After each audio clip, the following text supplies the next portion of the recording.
You're a wizard, Harry. And so are these creepy Aryan people. Let's get started. Ba-da-ba-ba-da-ba-ba. Hey everybody, welcome to Thumb Together TV. My name is Andrew Fantasia. Today we're going to be talking about Lovecraft Country, Episode 2, Whitey's on the Moon, together. As usual, if you enjoy this video, please feel free to give it a thumbs up and give some love to that subscribe button as well. Because guess what? Love makes the world go round, not hate. But if you were to ask the folks from Lovecraft Country, they would tell you the exact opposite because they are creepy, racist Aryan wizards. Yeah, that's a sentence that actually makes sense in the context of this show. Creepy, racist Aryan wizards. There you go. Well, last week I talked about how I was a little bummed out that this road trip adventure journey already got to its destination by the end of episode 1 of 10. And I was like, oh, well, you know, that happened a little quicker than I wanted to. But now it seems to me that that's the idea with Lovecraft Country, is it is moving at a pace. This is a really fast-paced show. Once they got to Artem, I figured, okay, we see this big, beautiful mansion, which I love so much. I love these mansions, these old school ones. Opening with that Jefferson's theme, seeing my boy Uncle George dancing in that library, I was like, I'm right there with you, Uncle George. I would also dance if I had a library in a house that looked like this. I just want that house, man. Anyway, they get to this big, creepy mansion, and I think, okay, so all the action this season is going to take place in this mansion. Cool. Nope. Turns out that's not the case either, because by the end of this episode, that mansion got blown up good. There's no more mansion. It is a pile of rubble, unless that's some kind of illusory spell, which I wouldn't put it past anymore. You can't trust anything you see in Lovecraft Country. Speaking of not trusting things you see, another problem the characters seem to have is they don't remember what they see, and that seems to be what vexes our trio of heroes most of all in Whitey's on the Moon, is that Atticus can remember the Shoggoths that they encountered in the woods, but Letitia and Uncle George cannot, and they're all like, yeah, everything's cool. We just kind of drove through the woods, and then I blacked out for I don't know how long, and now we're here. Yeah, so what did I miss? And at this point of the episode, we're introduced to our trio of villains. I guess they're going to be our trio of villains for the remainder of this show. They are William, this odd butler guy who just seems to kind of pop up out of nowhere. He a creepy dude. I think he's some kind of ghost. I don't know what his deal is. We got Christina, who is casting all these spells. She is a very interesting kind of Lovecraftian villain. If you've ever played those like Cthulhu board games, Arkham Horror, all that stuff, she seems like a character that you would either fight or play as in those board games, which is really neat. And then there's Samuel Braithwaite, the patriarch of this Aryan nightmare, and he is the supreme wizard, I guess, in this group of evil wizards. And, you know, I keep using the word wizard, and I need to stress that, you know, when I think of the word wizard, I think of Gandalf the Grey, I think of Merlin from The Sword and the Stone, I think of Harry Potter, and I think of my books, because I write books about wizards all the time, and they're very Merlin-esque. What I don't think of is these kind of people. And that's what I really loved the most about this episode, is they took something that's kind of childlike and whimsical and even just silly to say. Like, you can't say the word wizards without kind of cracking a little bit of a grin. But they took that word and applied it to this set of villains and made it that much scarier, even more so than in the context of the KKK. Because in the Klan, they do refer to their leadership as Grand Wizards or Supreme Wizards or something like that. But there's this great conversation that happens between Atticus and Christina where he's comparing the two, and Christina says, no. We don't throw in with the Klan, okay? We have no affiliation with them. And he's like, oh, really? She says, yeah, they're way too poor. That statement alone terrified me. That's like a double whammy of evil, because these guys are really racist, but they're also mega rich billionaires who can afford a house that I would give my left nut for. They consider themselves so supreme that even these hate mongers who are the Klan, who they themselves believe they are a master race, they are ants. They are trash compared to how these grand wizards see themselves. That's a disturbing thought. That's horrifying. That's a whole other level of evil. That's like going from Saruman to Sauron. Yikes, man. Now, Samuel's whole deal is he wants to do this magical ritual that will apparently open a portal to the Garden of Eden, because he's got this weird obsession with Bibles and the Adam and Eve story and shit. And he wants to open this portal, but he needs the blood of a Braithwaite to do it. And even though he is a Braithwaite, Atticus is also descended from Titus Braithwaite, who was like the mega wizard who started this whole mess. Because Titus Braithwaite was, quote, extremely kind to his slaves. That usually doesn't mean what you think it means. It usually means something much more uncomfortable.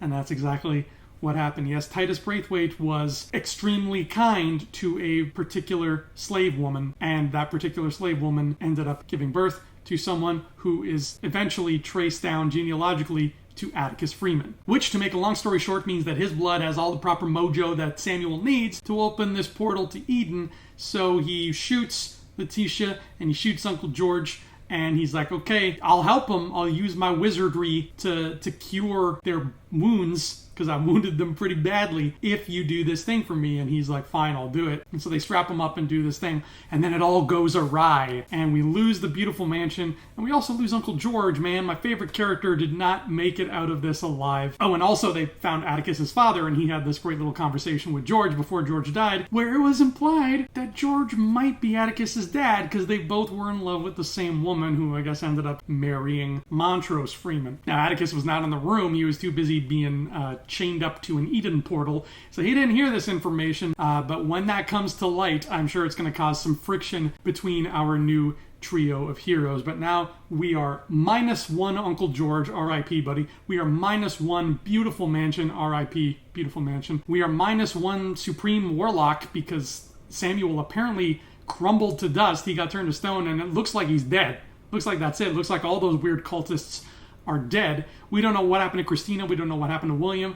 But everything's up in the air again, and the trio are off to see the wizard. They're off to not see the wizard, I should say, because they just spent a couple days seeing the wizard. And in the midst of all that, there was a trio of spells that were cast to intimidate or frighten or psychologically torment our three heroes. And that just kind of happened in the midst of everything. Like, there was so much to unpack. See what I mean by this going from 0 to 100? This is only episode 2, and we've already met the villains, destroyed their plans and their base of operations. It feels like what happened here was a season finale, but it all just happened in episode 2. So I just cannot fathom what is coming up next. The only thing about this episode that I was not a fan of was the music. The score of Lovecraft Country is very 50s. It sounds like you're watching a 50s B-movie, because guess what? This is set in the 1950s, and I like that. I like 50s B-movie music. I like that cinematic old Hollywood music. It just sounds pretty.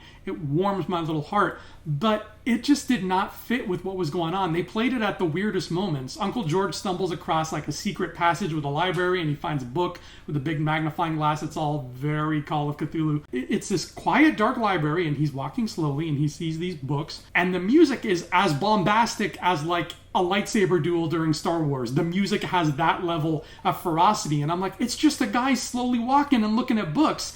This is not the right music to play here. What happened, editors? What did you do? Did you mess this up? And then on top of the score, we got a couple of other more contemporary pieces of music, and I'm all for anachronisms with music. Like, that is my jam. But again, it just didn't feel like it worked here. After Samuel shoots Uncle George and Letitia, there's this big hard cut, and then all of a sudden we have Atticus being prepped for this spell he has to do, and they're playing, I think, a Marilyn Manson song. It's all so sudden and so jarring, and I'm like, dude, we just saw 2 of our 3 lead heroes get shot. This should be an emotional moment. This should be either silence or very slow ambient score. Instead, it's like rock music and like quasi-goth rock music, and I'm like, no, this doesn't fit. And then we got this other, admittedly really cool song at the end, which the title of the episode is based off of, Whitey's on the Moon, and it's a cool song, and it kind of fits what's going on in the scene. But again, it shouldn't have been there.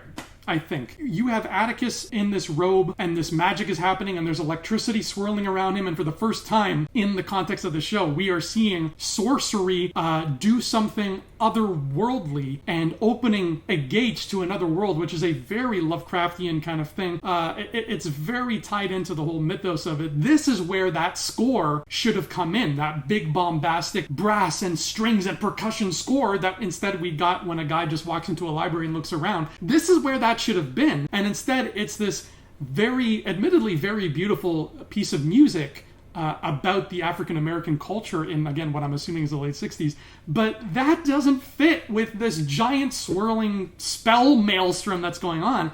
And maybe that was the point, is they wanted it to be a huge juxtaposition, but it just was off-putting. So I hope the music gets better in the show, because otherwise, I mean, like opening with the Jeffersons theme, spot on, man. That was so damn cool. I want to see more of that. I want to see more of, again, the anachronistic music is great. The score is great. It's just not great in the right spots. That's all. But anyway, that has been Whitey's on the Moon, Lovecraft Country, Episode 2.